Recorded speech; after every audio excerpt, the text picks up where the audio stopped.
Hello, and welcome to this very special episode. This is a very special episode of ADR. Um, I'm trying something new, not really. This is for a homework assignment, but I've been wanting to expand with Awesome David Radio a little bit, so why not jump in like this, I guess. I'm calling this ADR Education Edition. I don't know how often I'm going to continue these after this point. And if I do, they're going to be sporadic like this one. But I just wanted to use my little platform to educate y'all today. And for this first episode-ish type deal, I'm going to cover special education. I have here on my computer my information I'm going to be sharing with you all today. This is also very new for me. I'm not this close to the camera ever. So to the audio listeners who I jumped on tonight, this is like really weird. I'm never this close. I'm really far away from the camera. I'm half addressing them, half addressing you, but I'm gonna jump in right now. All right, so special education has had quite the tumultuous journey throughout the U.S. Beginning in 1954 was the first sparks of implementing education for the disabled in the U.S., but that was after Brown versus the Board of Education, which ruled that the separation of schools on the basis of race was unconstitutional. And this would later lead to the desegregation of schools. And it expanded who else could be in said schools. But it was also just the first step for disability awareness within the schools. The actual first step was in 1972 with the court case Mills versus the Board of Education of DC. When this was passed, it allowed students with disabilities to have the right to education, which wasn't a constitutional right at all. A few years later, the Education for All Handicapped Students Act was passed. This is also known as EHA. This required that all public schools accepting federal funds to provide equal access and education to those students, as well as one free meal a day for children with physical and mental disability. Alongside with EHA was the mandation of FAPE. And if you didn't know, FAPE stands for Free and Appropriate Public Education. And I'm going to talk about that now. Free, it is what it means. It's free for all. So it's just public school. If you live in the area and there's a public school, you can apply to go there and you shall be able to go there. Appropriate just means that it is the right type of education that the student should be getting.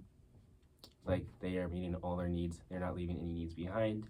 Public education. There's kind of three types of education in the United States. We have public schools, which is just your regular big schools. Like these are Colorado examples because that's all I can think about at the top of my head. But Pioneer Elementary, Ryan Elementary, Lafayette Elementary School. Those are public schools. And then we have private schools. I can't name any private schools off the top of my head, but those ones usually require a tuition to attend, so they're usually not an option for most people who live in suburbs or inner city areas because the tuition is a price tag that they cannot afford. And then there's charter schools. Charter schools are like public schools, but they just kind of have their own problems, as in they are public schools, but they have very strict rules to get into, and they take funding from public schools. And then education, it's school. You guys know what education is. But then after that, we jump ahead to a few years to 1990, where the EHA is changed into IDEA, which is the Individuals with Disabilities in Education Act, which emphasized people first language and added autism and traumatic brain injury as disability categories. Crazy that it wasn't until then that happened. A few years later, in 1997, IDEA saw some changes. It expanded the definition of disabled to include developmentally disabled children between the ages of 3 and 9, and also required parents to attempt to resolve disputes with schools through the form of mediation. I honestly do not have too much knowledge about what the process was before, fisticuffs or something. This change in 1997 also allowed sorry about that, let me restart. This change also authorized additional grants for technology, disabled infants in toddler parent training, and professional development for those who are in the fields and who need it.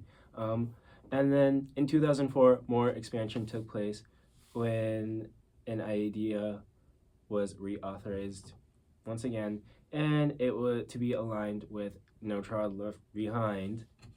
I have my own thoughts about that, but I'm not gonna go all too much into it.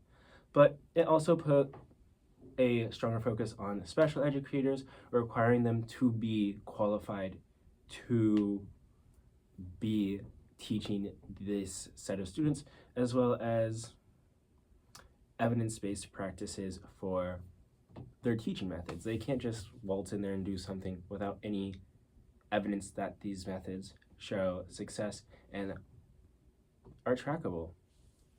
But now that I've given a very quick history, it was really fast, I understand that. But I'll explain to you guys what special education is in my own personal definition of the term special education. I define special education as a form of education that focuses on teaching others in a way that accommodates their individual differences, disabilities, and special needs. I stole this partially from Merriam-Webster, but I reworded it to make it. But within special education, there are a lot of terms you need to know. One I already mentioned is FAPE, and I already talked about that already.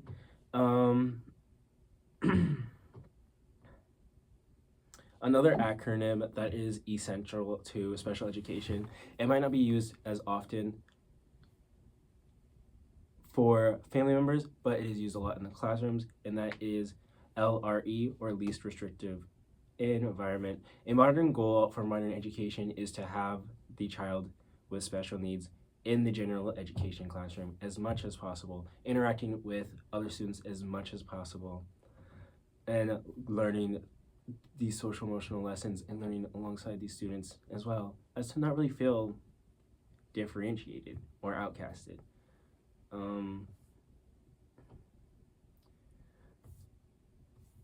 Yeah, and it's a least restrictive environment because it allows them to learn along with their peers and learning in a way that accommodates to them as well. And then next up, I'm going to talk about what the process is for becoming a member or a part of special education. When a child becomes eligible for special education, there is a process that must be completed. The child is in school, they are already being monitored. I'm just going to start off with that. They start off with being monitored. This monitoring is a good way to help determine a student's status. It's through a bunch of standard testing and stuff like that. It's sent out to all students, so all students are getting it at the same exact time. No students are being targeted with this. This is just a baseline level of present performance test. And then before a student is evaluated for an IEP fully, they must go through a multi-tiered system of support. And the first tier is just the whole class. All students in the classroom work in small groups based on the strengths and weaknesses of the students around them. And during this, the school will keep track of all the students. That is just the larger. No one is being targeted, no one is being singled out. A student who is struggling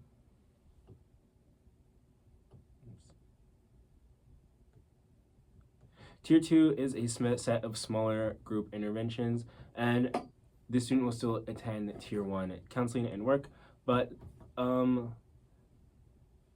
yeah. And any student who is struggling to make progress in Tier 2 will mostly move up to Tier 3. And Tier 3 is individualized support. Most kids in Tier 3 will spend a lot of other days in the general classroom with other students, but we see a rise in time in a resource room, and then they have to get in past. More time that they have in the past. Sorry, I'm reading the script and it's not coming out as I'm saying it, so I am fumbling these words because I'm not going one-to-one with my script right now. If a student is unable to make any progress at all or is requested by a parent to have an initial evaluation, it will be taking place in order to determine whether the student needs to have special needs and needs special education. The evaluation is done by the district before any services for a student can be used, and then after the evaluation, if a student is eligible for special education and its services, the district will create an individualized education plan, which is what I'm going to segue in from that to here. I'm so sorry that last part was really jumbled. My script and my mind were not working at the same time, but I hope you understand what I was saying through that portion. And then one thing that I want to start is parents can sit at the IEP meeting. It is very, very, very highly suggested that those parents do. Parents should be involved as much as they can throughout the process of getting an IEP so they understand what is happening in their student's life. Now that the process of becoming a part of special education is hopefully more understood, I just want to talk about the IEP, what an IEP is, and then I'm going to talk about a 504 plan, and then I'm going to say some final thoughts to close off this special episode. I'm very sorry, this has been very jumbled, but as I said, an IEP is a individualized education plan. There's two main things that there's not two main things. It's one big thing that it will do. An IEP begins with all the students' main information: name, age, grade, classes, yada yada yada, that kind of stuff. And then it will explain the present levels of performance academically, socially, behaviorally. It will explain what may be, I don't want to say wrong with the student, but what the student is struggling with at the time being, or may need some work on. And it's not even that too. A lot of the times, it could just be a disability, something that is a hurdle that they may not truly get over, but it's a hurdle that we can accommodate for them. As I said, it describes current abilities, skills, challenges, strengths, and often social skills and behavior that the student may have. Following that, it is important that an IEP has manageable goals for a student to attain. An example of a goal would be Karen will increase her reading fluency from 90 words per minute in late first grade passages to 90 words per minute in late second grade passages. And then they'll have objectives as well, as in kind of like chunked out smaller goals that will help the student reach that larger goal. So maybe practices, exercises, and stuff like that they will do along the journey to get to that goal from the IEP. And these goals are also tracked. All IEPs have a progress report, progress tracking section on them, because if an IEP is unsuccessful and the student is making no progress, then the IEP needs to be reevaluated. It's that simple. If it's not working, then it's gonna need to be replaced. And finally, a large part of the IEP is a collection of services, like what special education services the child will need and for how long they will need it. Any services that they may need outside of the school year, like you can get IEP stuff for summer camps and stuff like that, and any transition plannings for life after school for them. And then sometimes They will also include accommodations that the student may get during the day and at what level of participation the student may need to work at. That is as well just like an accommodation for them. And then lastly, 504s. 504 plans are very similar to IEPs, but it mainly focuses on making accommodations that will ensure a student's academic success. Accommodations usually include changing the environment that the student is working in, changes to how instruction is given, changes how curriculum is presented to them, and sadly, there are fewer safeguards in the 504 process than the IEP process, so it's important to be proactive when you are trying to get your child through the 504 practice. That's all I really have to say about special education right now. And I want to close this off by don't let special education go to waste. It is such a big and important thing, and it is something that is currently being threatened, and it's something that we need so badly.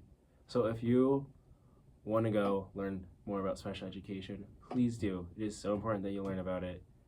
This was just the tip of the iceberg, and you guys, there's so much more to learn. Thank you all for listening, and have a nice rest of your night. Bye-bye.